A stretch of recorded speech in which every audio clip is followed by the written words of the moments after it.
name's Quiller. I'm here at the CURC showcase.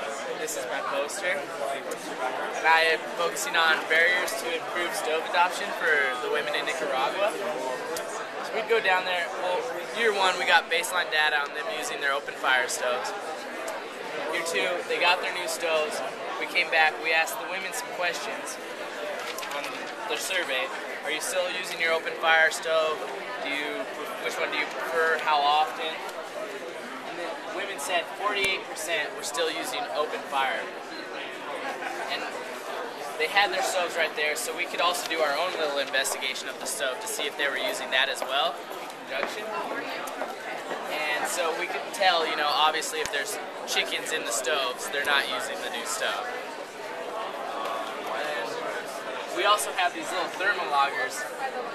So if we got suspect of them using their new stoves and then lying to us, we could just pop these little guys on the stoves. They would read us the temperature of the stoves, so we could tell if they're using it, which is this red line right here. This person here admitted that they were using the open fire. Here you could tell where they're using their open fire. These blue and yellow lines are CO exposure, parts per million. And obviously right here they're not using their stove. There's lots of CO exposure. So that's where they're using their open fire. Here where they're using their stove, the CO exposure goes down significantly, like the width and band. And here, it should be the same for the indoor stove, the indoor exposure of the kitchen to CO. It's not. So maybe they were using both stoves.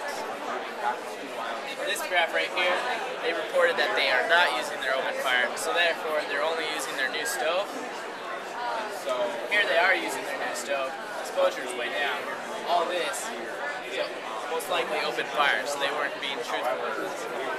So in evaluating the stoves, 91% of them had rust on the stoves. And we were down there to get the CO, all the bad breathing stuff out. And 15% of the stoves, the chimneys were damaged.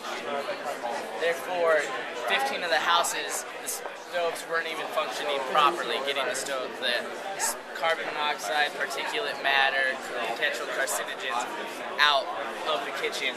So their little kids and the women aren't constantly breathing that. So basically, from this you can tell when they are using their stove, their exposure goes way down with particulate carbon monoxide. When they aren't, it goes up, which is bad for health and indoor air pollution.